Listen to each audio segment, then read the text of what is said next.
Assalamualaikum everyone. So last time we were doing states, basically the difference between the states and everything, like what the states are, इनकी ज़रूरत क्यों पड़ती है, normal variable की तरफ हम क्यों नहीं जा सकते, और इसमें डिफरेंस क्या है नॉर्मल वेरिएबल में इसमें, एंड वी एंडेड अप कि यार एक ही डिफरेंस है। अगर तो हमने इसको रन टाइम पर रेंडर करवाया ना दोबारा से दोबारा चेंज होने पे, तो हमें स्टेट वाला मेथड अप्लाई करना पड़ेगा, वरना हमारे पास कोई सोल्यूशन नहीं है।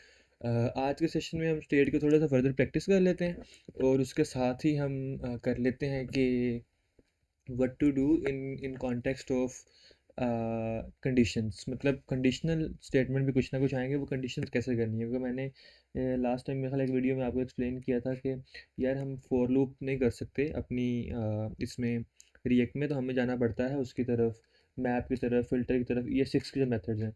तो इसी तरह मोस्ट ऑफ द टाइम्स हम अपनी इफ एल्स भी नहीं लगा सकते अपनी JSX में, तो हमें बेसिकली मूव करना पड़ता है अपनी डिफरेंट मैकेनिज्म की तरफ। तो वो भी हम देखेंगे हम कंडीशंस के लिए क्या क्या कर सकते हैं, और उसके बाद we will be making a project जिसमें हम सारे कॉन्सेप्ट्स को कवर अप करेंगे, जिसमें स्टेट्स, इवेंट हैंडलर्स, कंडीशन, सारा कुछ एक kind of healthy project. First of all states already हमने कवर कर लिया कि यार प्रीटी मच सिंपल, हमने यूज स्टेट करना है, इनिशियल वैल्यू देनी है और उसके बाद वेरिएबल का नाम और फंक्शन का नाम। तो quite easy. For example I can have my name here, const name आ गया, बल्कि इसको उल्टा करते हैं हम, इक्वल वाली साइड, राइट राइट साइड वाली चीज़ पहले लिखते हैं, use state Talha, initial value है मेरी, और यहाँ पे नेम और सेट नेम, तो स्टेट डिफाइन हो गई, एक वेरिएबल डिफाइन हो गया। अब स्टेट्स के अंदर ना आपको किसी भी तरह की डेटा टाइप रख सकते हैं, ये पॉइंट मैंने लास्ट टाइम नहीं बताया था। You can place any kind of data type, क्योंकि ऑब्वियसली अगर हम इसको कंसीडर हमने नॉर्मल वेरिएबल की तरह करना है, लेकिन बस ये है कि हम इसको बना डिफरेंट तरीके से हैं। तो हम इसमें नंबर्स रख सकते हैं, हम इसमें स्ट्रिंग्स रख सकते हैं, हम इसमें अरेज रख सकते हैं, हम इसमें ऑब्जेक्ट्स रख सकते हैं, हम कुछ भी रख सकते हैं यहाँ पे। फॉर एग्जांपल मैं कर देता हूँ कि यार कॉन्स्ट फ्रेंड्स सेट, ये मेरे फ्रेंड्स के नाम है, मतलब सेट फ्रेंड्स, और ऑब्वियसली फ्रेंड एक से ज़्यादा होते हैं, तो मैं यूज स्टेट के अंदर इसकी इनिशियल वैल्यू में अरे रखता हूँ कि यार अली मेरा फ्रेंड है, अब्दुल्ला मेरा फ्रेंड है,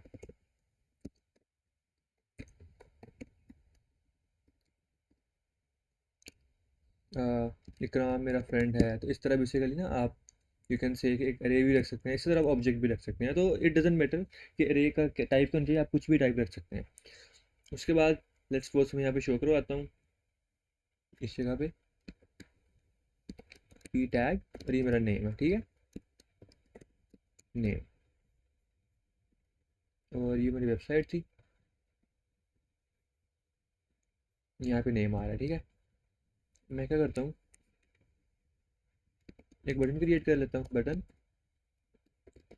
चेंज नेम, ठीक है, चेंज नेम का बटन आ गया। अब मैंने नेम को चेंज करना है, मैं इवन लिसनर बनाऊंगा, कॉन्स्ट, क्योंकि बटन पे इवन लिसनर की ज़रूरत है, const change name handler, handle कर रहा हूँ इस इवेंट को। क्या नेम चेंज करना है, set name to maybe 20, छोड़ो 20, तलहा तारिक, सेट की नेम अटैच कर देता हूँ। अब मैं यहाँ पे इसे अटैच कर लूँगा, यार ऑन क्लिक का इवन लगाओ और चेंज नेम हैंडल लगा दो, फिर जब मैं क्लिक करूँ तो इट्स चेंजिंग। तो that's how we can do the things here. Multiple other examples as well. For example मैं क्या करता हूँ कि यार एक मैं एज का वेरिएबल कर लेता हूँ, एग्जांपल दे रहा हूँ स्टेट की, ऑफिशियल प्रोजेक्ट में तो हम उसको ऑब्वियसली अच्छे तरीके से रिकॉर्ड कर रहे होंगे। एज का वेरिएबल है जिसमें एज है, सेट एज है, यूज स्टेट, उसकी मैं वैल्यू देता हूँ लेट्स सपोज 20, और मैं एक बनाता हूँ button, button get age, get age का बटन है। बाय द वे ये फ्लेक्स बॉक्स लगा है इसलिए इस तरह आ रहा है। हम इसका लेआउट चेंज कर लेते हैं app.css में, डिस्प्ले फ्लेक्स, फ्लेक्स डायरेक्शन, सारी अलाइनमेंट खराब हो जाएगी but doesn't matter, we are just doing for practice. Change name, ठीक है। अब आ जाता है गेट एज, मैं यहाँ पे एक पी टैग लगा लेता हूँ, पी टैग जिसमें मेरे पास एज विजिबल होगी। तो ये एज आ गई, ठीक है। मैं क्या करता हूँ, अब इस पर इवन लिस्नर लगाना है ऑन क्लिक का, तो मैं उसके लिए मुझे फंक्शन बनाना पड़ेगा, कॉन्स्ट चेंज एज या फिर एज हैंडलर, जो भी आपने नाम देना है रीजनेबल सा।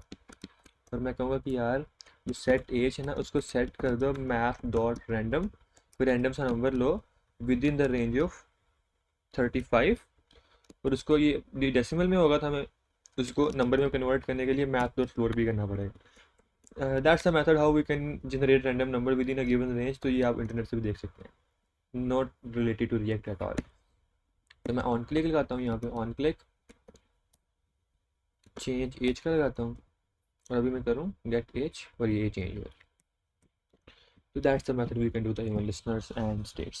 So I hope so the concepts are pretty much clear here. इसके बाद आता है कि यार आपकी ना नेक्स्ट कॉन्सेप्ट है जो बेसिकली है कंडीशंस का। क्वेश्चन ये है कि हाउ टू डू कंडीशन।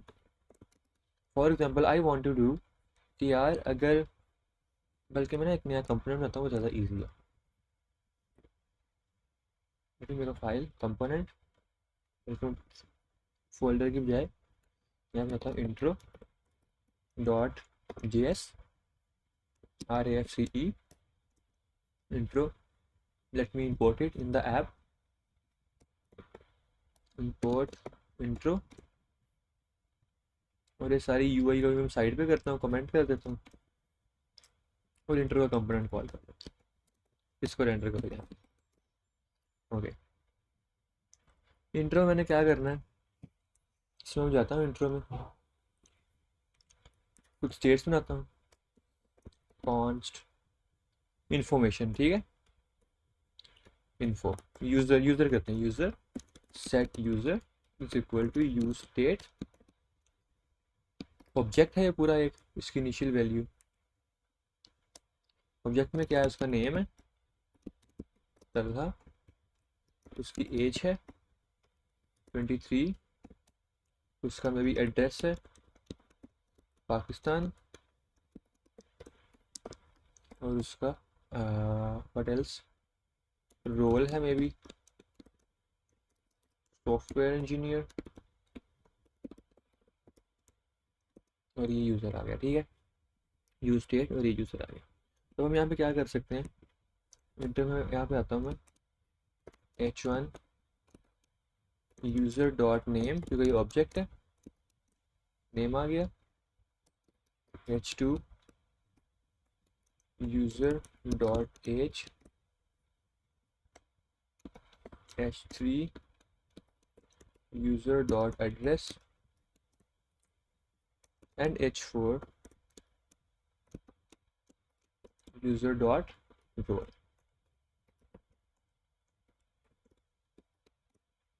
तो that's the part.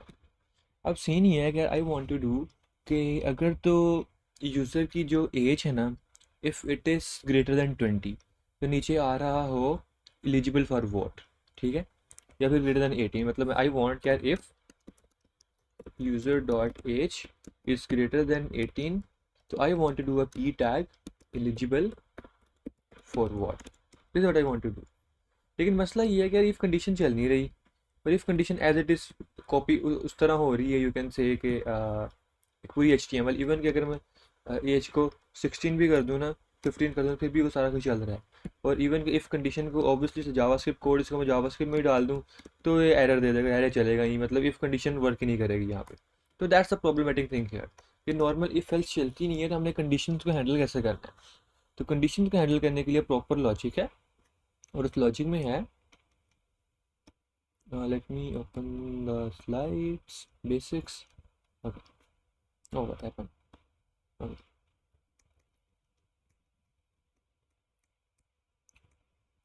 So conditional rendering ये कॉन्सेप्ट है। कंडीशनल रेंडरिंग के based on some certain conditions आपने रेंडर कैसे करना है। तो इसमें आपका सीन ये है कि conditional rendering refer to the process of rendering a certain part of a react component based on some condition और सेट ऑफ कंडीशन, कि कुछ कंडीशन हैं, उसकी बेस पे आपने डिसाइड करना है कि यार मैंने ये कंपोनेंट रेंडर करना है और नहीं। Either you have to show it or I have to hide that, either you have to do particular thing or not. मतलब करना क्या है यहाँ पे, ये सारे का सारा डिसाइड होगा आपके कंपोनेंट की बेस पे, कि आपने उसको रेंडर करना नहीं। कंडीशनल रेंडरिंग बेसिकली ये चीज़ है। तो it allows you to show or hide elements के, either you have to show element or either you have to hide element. ये किस बेस पर डिसाइड होगा? ये बेसिकली आपकी कंडीशन पे डिसाइड होगा। इसमें करना क्या है, क्या क्या हो सकता है, मतलब कंडीशन में हम क्या कर सकते हैं। एक तो ये कंपोनेंट का रेंडर करना किसी चीज़ पे, जैसे ये वाला था, इसको रेंडर करो। अगर ये इस टेक्स्ट को रेंडर उस वक्त करो अगर उसकी एज ग्रेटर देन 18, तो ये पार्ट। दूसरा है शो करना है, हाइड करना, based on user inputs events. मतलब जैसे वो एक वेबसाइट ओपन ही हो रही थी, फॉर एग्जांपल मैं एक रैंडम लिंक खोलता हूँ .com, नो .com,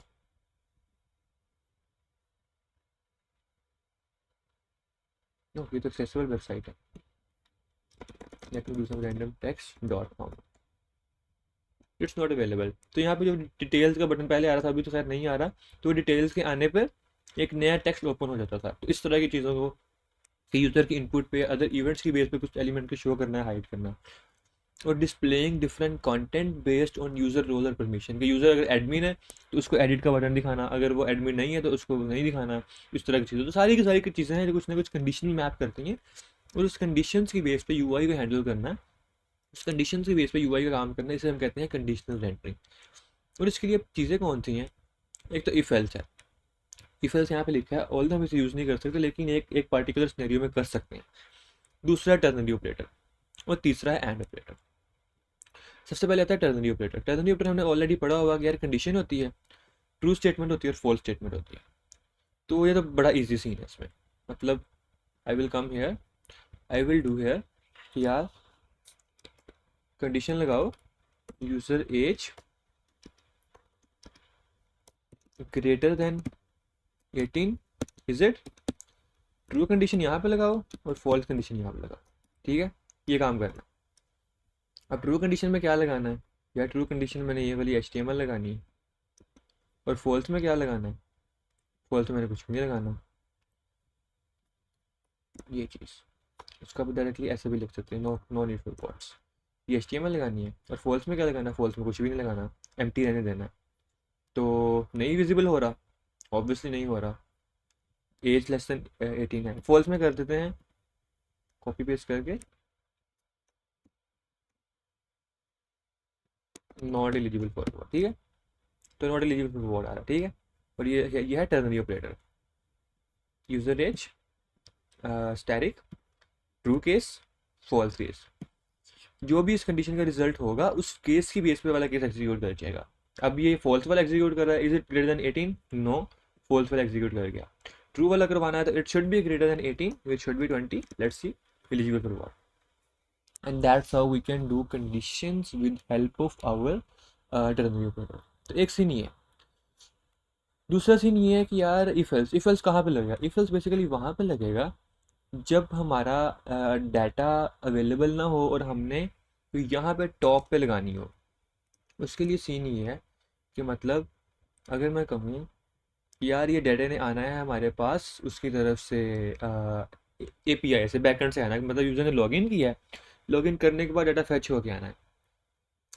अब आपको पता है जब तक यूज़र का डाटा ना आ रहा हो, अगर जब तक उसका डाटा ना आ रहा हो उस वक्त तक API थोड़ा टाइम देती है ना इंटरनेट से डाटा लाने में। जब तक वो ना आ रहा हो तब तक इन्फॉर्मेशन शो करना है, जैसा जैसा कि लोडर शो होता है। फॉर एग्जांपल वेबसाइट दिखाता हूँ आपको, recruit.netlify।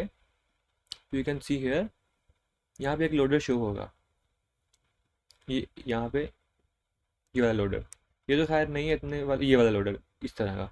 तो लोडर शो होता है फॉर अ टाइम बीइंग, जब तक डाटा हमारे पास नहीं आता।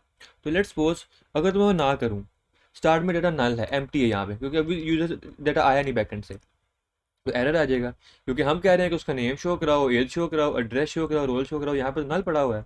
तो उस वक्त हम लगाते हैं कि यार if my user is equal to null, अगर तो नल है तो उस वक्त रिटर्न कर दो मे बी पी टैग, वो लोडर लगा दो। ऑब्वियसली आप लोडिंग का आइकॉन ले आओगे, सारा कुछ वो हम सीखेंगे कैसे करना है।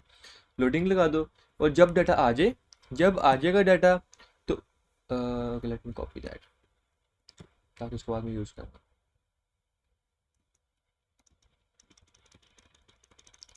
I forget to copy that, ये रहता है। यहाँ पे पेस्ट करता हूँ, ठीक है। जब डाटा आ जाएगा शो करा दो, जब तक डाटा उस वक्त तक नल पड़ा हुआ है उस वक्त तक लोडिंग आता है। तो इस तरह हम ये फैसला लगा सकते हैं कि दो कंडीशन, इफ़ ये पार्ट अगर हमारे पास वैल्यू ट्रूथफुल नहीं है या वैल्यू में हमारा रिक्वायर्ड थिंग नहीं है, अदरवाइज दिस पार्ट। तो that was the second condition. ये टर्नरी ऑपरेटर है HTML के अंदर, तो इफ एल्स है अगर उसके आउटसाइड कुछ करना है तो। लास्ट एंड पार्ट, ये बड़ी मजे की चीज़ है। एंड बेसिकली ना हमने पढ़ा है कि एंड लगता है दो कंडीशन के केस में। फॉर एग्जांपल अगर मैं यहाँ पे सिनेरियो लिखूं, सिनेरियो ये है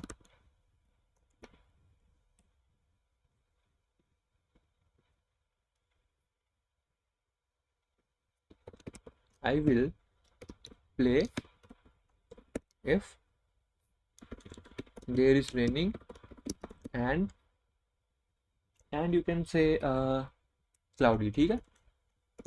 अब दो चीज़ें हैं, मैं खेलूंगा कब, रेन हो रही है और क्लाउडिंग नहीं है, मैं खेलूंगा बिल्कुल भी नहीं, क्योंकि मैंने कहा एंड। क्लाउडी सीजन है, रेन नहीं है, मैं खेलूंगा नॉट एट ऑल। दोनों नहीं है फिर भी नहीं।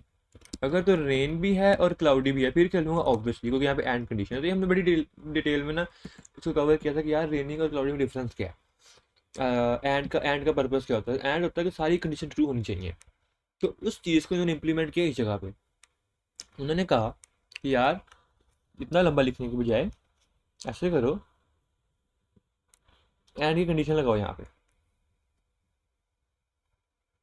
पहले तो मैं डेटा वापस लूँगा अपना,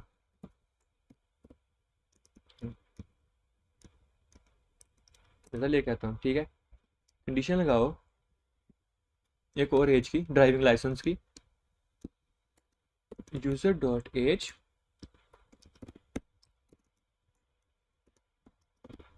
if it is greater than 20, क्या करो पी टैग शो कराओ एलिजिबल फॉर ड्राइविंग, ठीक है। अब हमें पता है कि इसका पी टैग शो कैसे कराना है, बिल्कुल इस तरह जैसे हमने पहले कराया था। ये वाला लगा के ये वाली ट्रूथ वैल्यू चेक करके, एक यहाँ पे ये एम्प्टी लगाओ, एक दूसरा लगाओ। लेकिन यहाँ पे इसका पर्पस नहीं है, तो बेसिकली जो क्या कहते हैं कि यहाँ पे सिंपल एंड लगा दो, दैट्स इट। तो एंड लगाने से क्या होगा, इसका बेसिकली पर्पस ये है कि ये वाली कंडीशन चेक करेगा, अगर तो ट्रू है तो ऑब्वियसली वो इस पर चला जाएगा और इसको एग्जीक्यूट कर देगा। क्योंकि क्योंकि सीन इसमें ये है कि अगर मैं आपको कहूँ कि यार ये दो कंडीशन है, if it is raining and cloudy, और मैं आपको कहूँ कि यार रेनिंग नहीं हो रही, will you even check for cloudy है नहीं है? क्योंकि अगर रेनिंग नहीं हो रही तो रिजल्ट तो उसी वक्त मालूम हो गया कि मैंने खेलना ही नहीं है। अब आगे क्लाउडी है नहीं है, you will not care about that. तो एंड ऐसे करता है कि जहाँ पे भी एक कंडीशन फॉल्स हो जाए ना, उसके बाद वो बाकी को एग्जीक्यूट करता ही नहीं है, क्योंकि आपका रिजल्ट तो फाइनल हो गया। जब रिजल्ट फाइनल हो जाए उसके बाद एग्जीक्यूट करने का कोई फ़ायदा नहीं है। तो यहाँ पे यही चीज़ हो रही है कि यार अगर तो मेरे user dot age greater than है, अगर तो ट्रू होगी तो अगले पे चले जाओ और उसको शो करवा दो। लेकिन अगर ये यहीं पे फॉल्स होगी तो बस स्टॉप करो यार, आगे एंड आ रहा है, आगे देखने की जरूरत ही नहीं है क्या पढ़ रहा है क्या नहीं पढ़ा, तो यहीं पे स्टॉप करो, condition false and that's it. तो that we can do with the help of and operator. तो अभी ये 20 है, हमने करना है यहाँ पे 22 ग्रेटर देन 20, तो ये आ रहा है एलिजिबल फॉर ड्राइविंग। लेकिन अगर वो लेस देन 20 होता है तो नॉट ड्राइविंग। तो that the second, so third way to do the condition है। तो quickly to summarize, there are three ways। कौन कौन से, if else, लेकिन ये उसी सिनेरियो में होगा when we have to do something, maybe you can say loading states, like multiple returns हो आपकी ना, multiple based on your data outside the HTML होगी। दूसरा आपका टर्नरी ऑपरेटर है, जब आपके दो केसेस हों कि एक केस आपका लेफ्ट वाला है, इफ वाला है, एक वाला एल्स वाला है। लेकिन अगर केस ही एक है, उसके पास कोई है ही नहीं है, तो हम उस वक्त एंड ऑपरेटर कर सकते हैं, and operator, and it will only work जब एक एक ये वाली ट्रू है, उसके बाद वो अगली हो जाएगा। तो दैट्स द पॉइंट है। तो I hope the conditions are done, the states are making more sense, and onwards from now we will be going towards making a project जिसमें हम स्टेट्स को, कंडीशंस को और सारी चीज़ों को यूज़ करके देख रहे होंगे। Thank you very much, see you in the next one.